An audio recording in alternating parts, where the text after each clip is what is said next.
Welcome to another edition of Velo News TV here at Interbike, being joined by Nat Ross. Nat, I used to say one of the top endurance riders in the world, but now you're a pretty multifaceted bike racer out there doing the cross race last night.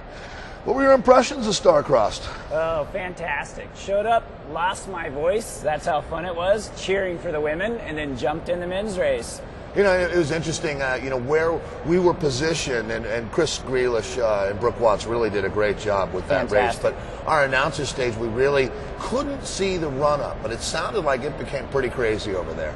The run-up caused a lot of my friends some issues. They got escorted out of the venue, and people were having a good time. Appropriately put right by the beer tent. I was going to say, it wouldn't be a cross race unless there are a couple of rests, right?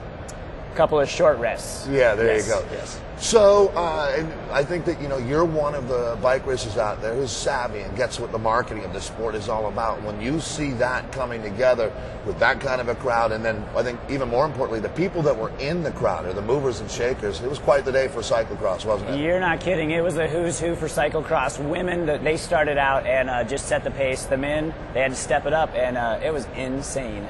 So was I reading it correctly when I saw that you've completed 35 solo 24-hour races now? That is the craziest stat there is. So that's true. And then Moab.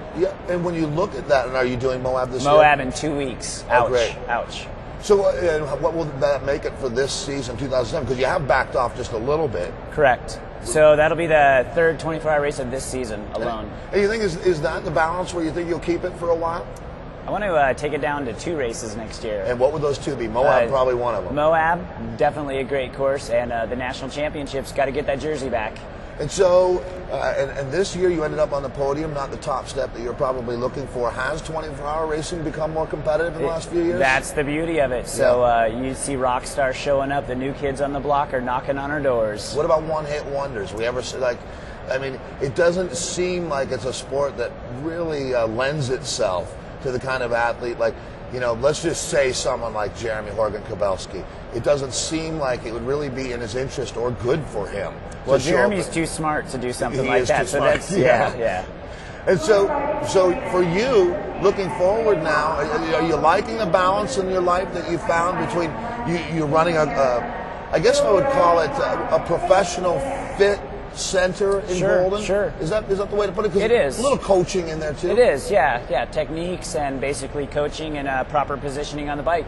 You think all your time on the bike you would have learned everything there is to know, but in a lot of ways using a system like Wobble Knot makes a huge difference, doesn't it? I mean, it gives you a tool that allows you to fit people better than you probably ever could without it. Precise. I mean, it's laser fitting and is based on a per body basis, so you can't beat that. So what's next for you now? I mean, Moab coming up, and then do you take a long break through the wintertime? A little bit of Nordic skiing and a lot of cyclocross prior to that, and some R&R, and plan a schedule for next year. And when you talk about your cyclocross racing, is this something you do for fun? Is it competitive, or both? Cyclocross is fun, and it's one of those things that if you have the opportunity to race in a crowd like last night, that it just increases the desire. And so, and going back to Starcrossed, I think Richard Freeze put it best when he said, if you're going to look at the timeline of cyclocross racing in America, last night will be a significant moment. People are always going to be talking about when cross racing came to Vegas for, being part of Interbike. Was this what Interbike was always waiting for? Interbike needed this, and what about tonight? Tonight's going to be another one of those. And then now that's something that...